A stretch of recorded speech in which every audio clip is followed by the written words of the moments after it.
পিতার সামনে, তার ভাইয়ের সামনে আসলে কথা বলা তো আমাদের জন্য কঠিনই।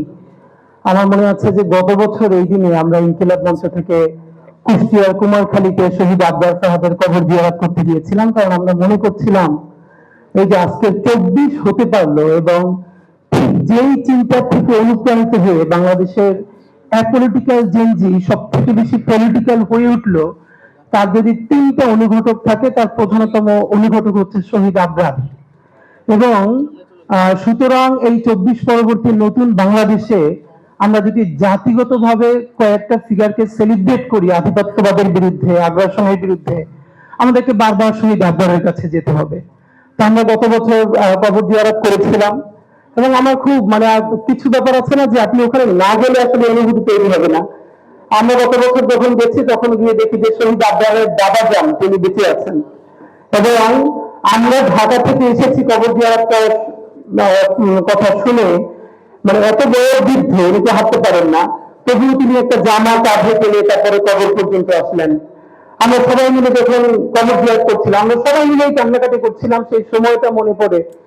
মানে এই চিন্তাটা করে আমরা এত বারবার অসুস্থ হয়েছি যে বুয়েট থেকে শাহবাগ থানা কয় মিনিট, রাজধানীর প্রাণ কেন্দ্রে একথাটা বলে ফেলি যে আমরা কবর জিয়ারত করে তারপরে আপনাদের বাসায় গিয়েছিলাম। তো আন্টি অনেক কথা বলতে বলতে একটা মানুষের মধ্যে কি পরিমাণ ট্রমা হলে আমরা বলছিলাম যে আন্টি আমরা এটাকে জাতীয় আগ্রাসন বিরোধী দিবস হিসেবে ঘোষণা করেছি, আপনিও কিছু বলেন। তো তার থেকেও তার জন্য সব থেকে ট্রমা সে বলে, দেখো তোমরা এই নিয়ে আর বেশি কিছু করবা কিনা, তোমরা আর আমার ছেলেটার মতো তোমাদের ভাগ্য না হয়।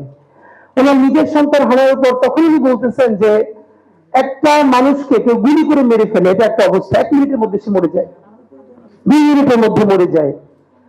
সারা রাত ধরে পিটিয়ে পিটিয়ে খুঁচিয়ে খুঁচিয়ে, এবং সেটা কোথায়, কোনো অত বড় গ্রামে না, পুরো রাজধানীর বুকের মধ্যে যেখানে আইন শৃঙ্খলা বাহিনী পৌঁছতে 1 মিনিট লাগে, সারা রাত ধরে তাকে পিটিয়ে হত্যা করা গেল।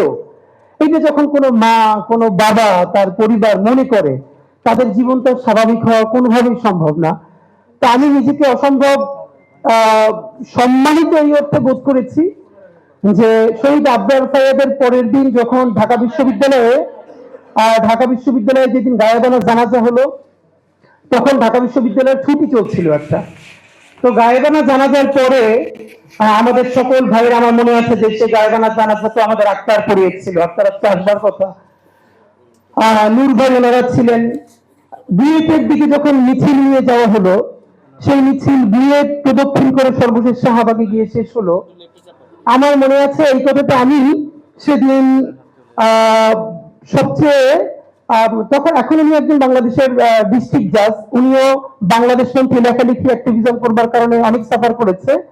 সেই মিছিল থেকে ফিরে গিয়ে ওনাকে আমি লিখেছিলাম যে সম্ভবত বাংলাদেশ আজকে একটা নতুন ফেজের মধ্যে ঢুকেছে, কারণ ঢাকা বিশ্ববিদ্যালয়ের ক্যাম্পাসে শহীদ আবরারের গায়েবানা জানাজার পরেই এই প্রথম এত বড় করে স্লোগান উঠেছিল, দিল্লি না ঢাকা, ঢাকা ঢাকা। এবং আমি খুব অবাক হচ্ছিলাম যে এই ঢাকা বিশ্ববিদ্যালয়, যেখানে ছাত্রলীগের রাম রাজত্বর থেকে অধিক যদি কিছু বলা থাকে, যেখানে আবরারকে পিটিয়ে শহীদ করে ফেলা হলো, সেই ক্যাম্পাসে আওয়ামী লীগের জামানায় চতুর্বৃষ্টিতে যখন হয়ে আছে চতুর্দিকে, ইন্ডিয়ান এম্বাসি থেকে শুরু করে সবাই যখন সজাগ, তখন ঢাকা বিশ্ববিদ্যালয় থেকে শুরু করে বিএটের ভাই বোনেরা সবাই মিলে যখন বলতে পারছে দিল্লি না ঢাকা, ঢাকা ঢাকা, তাহলে সম্ভবত এই ফেরাউসিনা রাজত্ব শত বছর ধরে টিকে থাকবে না ইনশাআল্লাহ, এবং সেটা টিকে থাকে নাই। তো আমি আপনাদের মাধ্যমে শুধু আজকে একটাই কথা বলি, সেটা হলো আমরা এই গণ অভ্যুত্থানের 1 বছর পার হয়েছি, এইটা অত্যন্ত কষ্টকর। আমরা কেউ কেউ, যেটা ফাইয়াজ কয়েকটা শোতে বলেছি আমি খেয়াল করেছি, প্লিজ আমরা যেন আমাদের ন্যাশনাল হিরো গুলোকে কোনো দলের বানায় না ফেলি। এখন এখানে একটা সমস্যা হলো, কেউ যদি কোনো দলের প্রতি সিম্প্যাথেটিক হয়, আমি ধরে নিলাম তর্কের সাথে, ধরেন আবরার কোনো এক সময় শিবিরের সমর্থক ছিল, এটা আর্গুমেন্টের জন্য ধরে নিচ্ছি, এর মানে কি তাহলে এই পরিচয়ের কারণে আবরারকে হত্যা করলে তার পক্ষে দাঁড়ানো যাবে না? তাহলে একই কথা আসবে যে ছাত্রদলের যদি কেউ মরে যায় তাহলে তার পক্ষে দাঁড়ানো যাবে না? অধিকার পরিষদের কেউ যদি, এর মানে হলো ইনসাফ। এই ধারণাটা আমাদের সমাজে এখন পর্যন্ত আমরা পরিষ্কার করতে পারি নাই। আমরা বারবার বলেছি আমাদের শত্রুর সাথে আমরা ইনসাফ চাই, যে ছাত্রলীগ সরাসরি গণহত্যা করে নাই, গুম করে নাই, হত্যা করে নাই, ধর্ষণ করে নাই, তার বিরুদ্ধে মিথ্যা মামলা দেওয়া যাবে না, এটা আমি হাজারবার বলেছি। আমি ইনসাফ চাই, আমি ইনসাফ জুলুমের বিপরীতে আরেকটা জুলুম চাই না। সুতরাং এইখানে বরং আজকে যেটা ভালো হতো, এই ডাকসুর জন্য অত্যন্ত সম্মানজনক যে তারা এই প্রোগ্রামটা আয়োজন করেছে, আমি বরং দেখতে চাই ছাত্র দল এর থেকেও বড় একটা প্রোগ্রাম আমাদের শহীদ আবরার সাহেবকে নিয়ে করুক, আবরারকে নিয়ে করুক। এরপরে আমাদের এনসিপির ভাইয়েরা, বাংলাদেশপন্থী যতগুলো রাজনৈতিক দল আছে, রাজনৈতিক শক্তি আছে, তারা সবাই মিলে বড় বড় প্রোগ্রাম করুক। আমাদের আবরারের এই চেতনা, এইটা শুধু ঢাকা বিশ্ববিদ্যালয়ের বইয়ের মধ্যে তো রাখলে চলবে না, এটাকে আমাদের বাংলাদেশের প্রত্যেকটা প্রাইমারি স্কুল পর্যন্ত পৌঁছে দিতে হবে। এবং আমাদের আবরার কি বলেছিল, ভারতীয় আধিপত্যবাদ। আপনি ভাবেন যে একটা ফেসবুক স্ট্যাটাস এত ভয়ানক হয়ে উঠতে পারে ভারতীয় আধিপত্যবাদের বিরুদ্ধে। সেই মাছের সুষম বন্টন নিয়ে কথা বলেছে, তারপরে কি হয়েছে।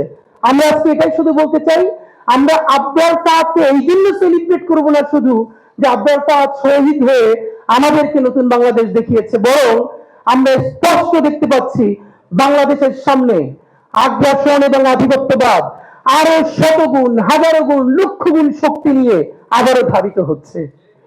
বাংলাদেশের যেই স্বাধীন সীমান্তে আবার যদি আগ্রাসন নেমে আসে, আবার যদি আধিপত্যবাদ নেমে আসে, তাহলে আমাদেরকে প্রস্তুতি নিতে হবে আবারও কোটি কোটি আবরার, শুধু বুয়েট নয়, বাংলাদেশের প্রত্যেকটা শিক্ষা প্রতিষ্ঠানে নেমে আসতে হবে।